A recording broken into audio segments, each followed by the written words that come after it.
ये एक बार फिर राम के नाम पर वोटों की भीख मांगेंगे। कौन इस सृष्टि पर इतना बड़ा पैदा हो गया जो राम को लेकर आ गया? आपकी औकात है राम को लाने की? ये लोग ऐसे लोग हैं जो भक्ति में चूर हैं, अंधभक्ति में पागल हैं। राम मंदिर तो बन गया, राम राज्य कब आएगा? आपकी पार्टी के नेता चोर, डकैत, लुटेरे और इतने बड़े मुस्टंडे कि वो बैठकर विधानसभा में पॉर्न वीडियो देख रहे हैं। भाजपा का एक भी नेता राम मंदिर के प्राण प्रतिष्ठा के कार्य में नहीं पहुंचना चाहिए। राम मंदिर का मुद्दा सिर्फ इसलिए उठाया जा रहा है क्योंकि बीजेपी ने पूरे शासन में कोई काम नहीं किया। मुसलमानों को तो एक बदनाम कर रखा है। असल में किसी मुसलमान को राम मंदिर से कोई आपत्ति नहीं है। नमस्कार, आदाब। आप देख रहे हैं पीआरबी और मैं हूं आपके साथ नसीमुद्दीन शेख। 22 जनवरी को अयोध्या में राम मंदिर प्राण प्रतिष्ठा का कार्यक्रम प्रधानमंत्री नरेंद्र मोदी के हाथों होना है। इसी मसले पर हमारे साथ बातचीत करने के लिए हैं एक्टिविस्ट मोहित शर्मा जी, जो कि आप इनको सोशल मीडिया पे, फेसबुक पे, यूट्यूब पे खूब देखते होंगे, खूब ये छाए रहते हैं। और इनसे हम जानने की कोशिश करेंगे क्योंकि जो धर्माचार्य और शंकराचार्य हैं वो दो गुटों में बंट गए हैं। एक तरफ कह रहे हैं कि ये प्राण प्रतिष्ठा का कार्यक्रम नहीं होना चाहिए क्योंकि मंदिर का भी शिखर तैयार नहीं हुआ है और वो अधूरा है। मोहित शर्मा जी, क्या कहेंगे आप इस पर? देखिए, सबसे पहली बात तो मंदिर का भी कार्य संपूर्ण हुआ नहीं है, मंदिर का शिखर बनके तैयार हुआ नहीं है।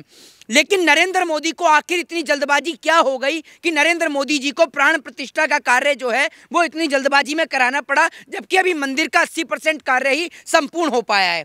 तो उसके पीछे का जवाब ये है कि 17 अप्रैल को जो है राम मंदिर के प्राण प्रतिष्ठा का कार्य होना था, क्योंकि 17 अप्रैल जो हमारे राम जी हैं उनके जन्मदिन का दिन है, रामनवमी का पावन दिन है। तो उस दिन जो है मंदिर की प्राण प्रतिष्ठा का कार्य होना चाहिए। लेकिन 17 तारीख को ना होकर 22 जनवरी को इसलिए कराया जा रहा है क्योंकि 17 अप्रैल को आचार संहिता लग जाएगी और नरेंद्र मोदी जी को जो है वो राम के नाम पर वोट मांगने हैं। ये एक बार फिर राम के नाम पर वोटों की भीख मांगेंगे। लेकिन मैं उन तमाम लोगों से कहना चाहता हूँ कि आखिर उन लोगों के जमीर को क्या हो गया है जो लोग मोदी की भक्ति में इतने चूर हो गए कि एक और दो तस्वीर दिखाई जा रही है।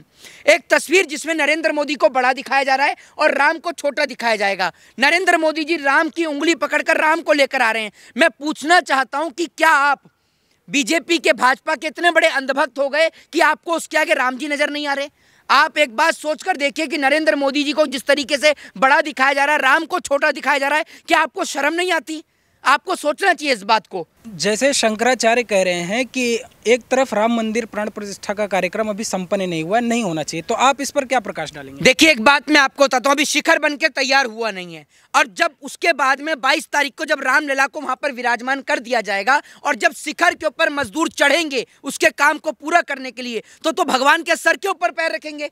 तो जब तक मंदिर का कार्य संपूर्ण नहीं हो जाता उससे पहले राम मंदिर की प्राण प्रतिष्ठा का कार्य नहीं होना चाहिए था। दूसरी सबसे बड़ी बात कि नरेंद्र मोदी जी जो हैं वो कैसे मंदिर की प्राण प्रतिष्ठा का कार्य कर रहे हैं। मंदिर की प्राण प्रतिष्ठा का कार्य होना चाहिए जो हमारे चारों पीठ के शंकराचार्य हैं उनके हाथों से, मंदिर के महंत और पुजारी के हाथों से, ना कि प्रधानमंत्री के हाथों से। ये प्रधानमंत्री जो पाकिस्तान की बिरयानी खाते हैं अब मंदिर की प्राण प्रतिष्ठा का कार्य भी कर रहे हैं। दूसरी बात ये, हिंदू धर्म के मुताबिक प्राण प्रतिष्ठा के कार्य में या कोई भी यज्ञ में कोई भी पुरुष अकेले नहीं बैठ सकता, उस पुरुष के साथ स्त्री का होना अनिवार्य है, तभी वो प्राण प्रतिष्ठा का कार्य संपूर्ण होगा और सफल होगा।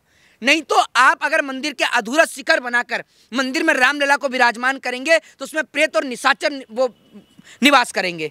लोग कह रहे हैं कि जो राम को लाए हैं हम उनको लाएंगे। देखिए, एक बात मैं आपको बताता हूँ, ये वो लोग हैं जो ये लोग ये समझते हैं कि जो अपने पिताजी को भी लेके आए हैं। अब मैं आपसे एक बात पूछता हूँ, आप तो अपने पिताजी को नहीं लेके आए? नहीं। आपके पिताजी आपको इस दुनिया में लेके आए हैं। तो ठीक उसी तरीके से ये जो भाजपाई वाले जो चिल्ला रहे हैं जो राम को लाए हैं हम उनको लाएंगे, भैया हमें तो बता दो, हम भी जानना चाहते हैं कि राम को आखिर कौन लेकर आया है। कौन इस सृष्टि पर इतना बड़ा पैदा हो गया जो राम को लेकर आ गया, जबकि राम आपको और हमें, हम सबको लेकर आए हैं। तो राम इस देश में, इस देश के लाखों करोड़ों लोगों की आस्था का प्रतीक हैं।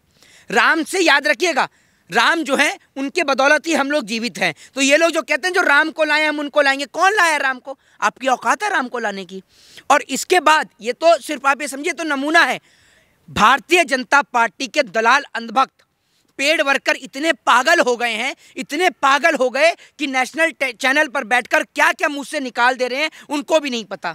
एक पत्रकार निकालकर मुंह से ये कह रहा है कि भैया जो मंदिर जाएंगे उन्हें अस्पताल जाने की जरूरत नहीं है। कोई इन मूर्खों को समझाए कि रामायण काल के अनुसार जब रामायण के अंदर जब भगवान श्री रामचंद्र के भाई, श्री राम के भाई जो है लक्ष्मण जी, जब वो मूर्छित हो जाते हैं तो उस वक्त पे लंका से सुषेण वैद्य को लाया जाता है। अब आप सोचिए, रामायण काल में भी डॉक्टर की जरूरत पड़ी, वैद्य को बुलाया गया, तो आप सोचिए आज की डेट में क्यों नहीं डॉक्टर की जरूरत। ये लोग ऐसे लोग हैं जो भक्ति में चूर हैं, अंधभक्ति में पागल हैं। 22 तारीख को आप जा रहे हैं अयोध्या? नहीं, देखिए पहली बात तो मैं आपको एक बात बताता हूँ, ये लोग जो निमंत्रण बांट रहे हैं ना कि निमंत्रण इसको मिल गया, सचिन तेंदुलकर को बुला दिया, इसको बुला दिया, मैं पूछना चाहता हूँ आप हैं कौन?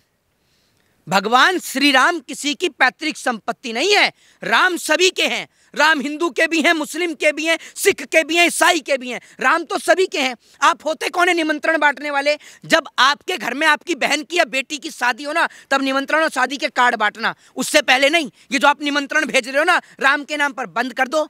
राम सबके हैं, राम इस सृष्टि पे सभी के हैं। आप होते कौन है राम के नाम पर निमंत्रण बांटने वाले? आप हैं कौन जो निमंत्रण बांटोगे? निमंत्रण जिनको देना चाहिए उनको तो दिया नहीं जा रहा, और बाकी आप निमंत्रण दे रहे हो। और आप जो निमंत्रण भेज रहे हो, जो हमारे बुजुर्ग लोग हैं, जो 100-100 साल के लोग हैं, उनको तो निमंत्रण भेजा नहीं, जिन्होंने राम मंदिर के लिए लड़ाई लड़ी। आप प्रधानमंत्री के हाथों राम मंदिर की प्राण प्रतिष्ठा का कार्य करा रहे हो। अगर प्रधानमंत्री प्राण प्रतिष्ठा का कार्य करेंगे तो अस्पतालों का, स्कूलों का कौन करेगा उद्घाटन? मंदिर के पुजारी और शंकराचार्य? बताइए ना आप मुझे। उत्तर प्रदेश की योगी सरकार ने फैसला किया है कि जो 14 जनवरी से अयोध्या की तरफ जो बसें जाएंगी उनमें भजन बजेगा, राम का भजन बजेगा। इस पर आप क्या? अरे भैया, मैं आपसे कहता हूं कि भजन बजा लीजिए, भजन बजाने से किसको आपत्ति है? मैं आपसे कहता हूं कि राम मंदिर तो बन गया, राम राज्य कब आएगा? राम राज्य का अर्थ है जिस राज्य में कोई भी माँ का बेटा भूखे पेट ना सोए।